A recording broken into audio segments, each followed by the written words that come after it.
Welcome back to the Lovin Dubai show. Today we're speaking to Denise, Alexe, a Dubai-based influencer and marketing manager with experience in the digital realm for over 6 years. Denise has expanded her online presence by becoming a famous comedic influencer who shares relatable content that her followers adore, that we adore, that our colleagues and our team members adore. So welcome to the show. Thank you so much for having me. I'm so excited to be here. I'm a fan from the other side, yeah.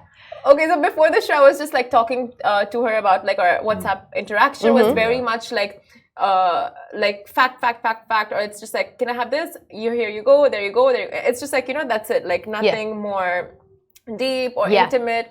So that's my WhatsApp conversations with people. How are your WhatsApp conversations? Well, pretty much, I've been told I'm rude in my WhatsApp text because I'm the same. I'm like, efficiency, it's very important. I just get it out of the way, you know. Sometimes I'll just be like, all right, just a thumbs up, or be very short and to the point, and I don't do the, hey, how are you? How's your weekend been? I'm like, hey, I need this. Can you do it? Yeah. And then I'll reply very short, and people are like, are you upset with me? No, this is called efficiency. But tell me, why is that? Why is that? Because you're in social media so much? I think I get screen fatigue for sure. And like I said, I have 2 phones. I have a work phone, I have my personal phone, and I'm on like 5 different social media platforms that I have to be updated on. And then there's work, and then there's my own content stuff. So it's definitely screen fatigue. It's even typing fatigue that sometimes I shoot voice notes, which I personally don't like, but it gets to the point where I just want to get the message across and then throw my phone to the other side. Yes. Yeah. Yes. Yeah, people mistake that for dry texting. Like, yes. Right? Like if you don't send an emoji, you're in trouble. I started doing that with my friends. I'll just say something and I'll add like a little at the end so they know that it's not that serious. Like a piece or like XX or haha at the end. Yeah, whatever you want, haha. Like those cute animal ones. Okay, but tell us a little bit about yourself. We just jumped into your texting situation. Comedy. Comedy's been a big part of my life. I have a very funny family, and it's kind of the way that we've deflected issues in the past. I would like to say it's a coping mechanism. My therapist would agree. But it's also, I'm a creative. I love art. So this is also like my own stage to perform and let all of this out in a comedic manner. And I studied media. So funny thing is, in my last year of university at AURAC, shout out to Ras Al Khaimah University, we had a senior project. Remember Vines? Yeah. Okay, so a bit late after Vines weren't cool anymore, but we were supposed to do like comic short videos, which actually gained some traction. We did like Arab Vines. I had a partner that I was doing it with, and I really loved it, and that worked well for a while. Then everybody moved away, and then I got a job, and then TikTok came about, and I was like, oh, this is like Vines. So that's kind of what gave birth to Elena, the character that I created, because it's not me. It's her. Tell us about Elena. We're different. So Elena was birthed during the pandemic. A bit of background story. I lost my job in the pandemic, and I started a digital media marketing agency like everybody else did. And I was doing right, like everyone and their cousins. Well. And I was doing research, so I wasn't on TikTok. I was one of the TikTok haters. I was like, what is this? Yes, this is for kids. I'm a millennial, all of us, right? All of us and then Gary V popped up. And he was like, you got to be on every platform that's out there. Like, you can't be missing. I was like, oh my God, that's true. TikTok, I see what it does. It started like doing business marketing. And I was like, this is something I can use to advertise for my clients. So I have to learn it. Yeah. So I got on it. And I was doing like, fitness, psychology, things that I'm passionate about flopped. Nobody cared. And then I have this inside joke with my friends where we do like accents and we kind of make fun of, So I made a little, it was a joke, like, hello, my name is Elena, I'm looking for a husband. And this is the jokes that I make with my girlfriends. And I just filmed it, posted it, forgot about it. Next day, blew up. People loved it. And they wanted, so I changed my username to Elena Goes Viral because that video went viral because, hello, my name is Elena. I didn't think about it. It just happened. And I tried to make like other kinds of content and people were like, nah, give us Elena. Okay. Yeah. So we're not interviewing one person today. We're interviewing two. people. Okay. Yeah. Me and my 23 personalities. Oh God, I'm scared. Would you say And he's good with dealing with a lot of Great. I kind of I hope you like us. Your man will never be bored. Oh no, he cannot cheat. If he wants to cheat, cheat with us. Who do you want today, baby? Who do you feel like dating? Upset me. Maybe see. Do you feel like an angry me? Do you feel like a jealous me? Do you feel like a so you have all these personalities? Oh, everything. It's very flavorful. Anything that you can want, I can transform into. Call her Mystique. Yeah, pretty much. What would you say is the most interesting aspect of like your work? I love comedy, and I think sometimes you can relay a really good message through comedy and sarcasm, right? So one of the things that I sometimes try to do is send a really silly message, like this whole war women versus men thing that, I think it's getting a bit out of control. So I try to make light fun of it, and just to see how ridiculous it is when we do that, when we generalize so much and when we try to be a bit sexist, and I make fun of it because it kind of shows, like, see how ridiculous this is? Like, it's not real. Like, let's just laugh at it. So this is one of the things that I feel like I'm maybe doing something for society. But again, comedy to me is art, and it's just a way to express myself. So you're absolutely right about relaying messages in a comedic way, and people actually more so tend to accept those messages when it comes in a humorous, relatable manner. So I want to ask, some of your videos, all of them are so funny, but just some, it's you have a certain take on love. So is that your take? Is that Elena's take? And also, is that a take that you actually relate to yourself? Right, I do get this question a lot. So when I started with Elena, it was the time where Mia Dio and everybody was coming up with the whole Russian sugar baby joke. It was a trend. It was a marketing strategy move. I was like, this is what people are watching. This is what they like. I'm jumping on that trend. So it kind of started with that. And then I don't have an issue being portrayed, whatever. I've over the idea of how people perceive me personally. But I thought it was smart, and I thought it was a quick way to get views and to blow up. It's also controversial, and we know that there is no bad PR, just PR. So controversy sells, and I didn't mind getting right into it. But it couldn't be further away from who I really am. You know what I mean? There is a side of it. Obviously, I'm Russian Romanian, so I have a bit of Balkan and Slavic culture that I grew up with. Very tough women, very dry humor, very don't complain, just do it kind of personality. And it also, I think, cultural beliefs when it comes to dating in Eastern Europe is still very much like the man has to pay. But that's my mom's generation. Women my age and men my age today are very much moving towards a more equal kind of view in terms of gender roles. It's so interesting you say that, right? And you believe in that, and you yourself are so independent, and you kind of just make things work for yourself. You don't rely on others to hand something to you on a silver platter. But content where it's just especially what we see more so online with other influencers and other content creators of the sugar daddy move and the gold diggers and all of that, be it men or women, right? Both share those kind of content. What do you think of that? Does it promote a really bad idea to kids or viewers who are not so aware that, okay, it's just content, it's not actually reality? For sure. I'm also aware of the role that I play in potentially promoting this further, which is why I've taken it down. I've slowed down on this. I still do it every now and then. I recently did a video on girl math, which is another trend, and I just kind of made fun of it, and people got pissed. But that's okay, because when they get pissed, I get views. But it's just the way it works. It's business. But I did tone it down a bit, and then I kind of realized that I was like, oh my God, people are not getting this. This is a joke. This is a joke. Don't do that. Obviously, I don't care if you have a sugar daddy. Kudos to you, you know what I mean? Hey, in this economy, with this inflation, I can't blame you, girl or guy or whoever is doing it. But my personal view on it is be independent. Even if you have a man who takes care of you, because there's still certain things of traditional gender roles that, man has a certain job and a woman has a certain job. And the reason I say this is women give birth.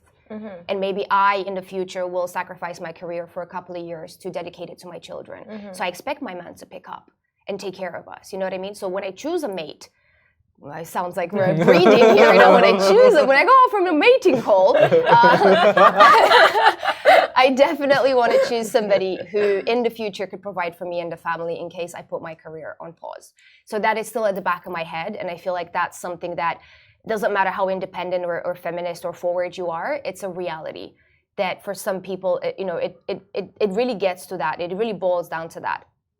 With that being aside, everybody should be able to watch out for themselves because the person you're depending on, no matter how great they are, they could, God forbid, have an accident and get sick or leave you for somebody else. And then what does that leave you with? So I always think that it's smart that you watch out for yourself.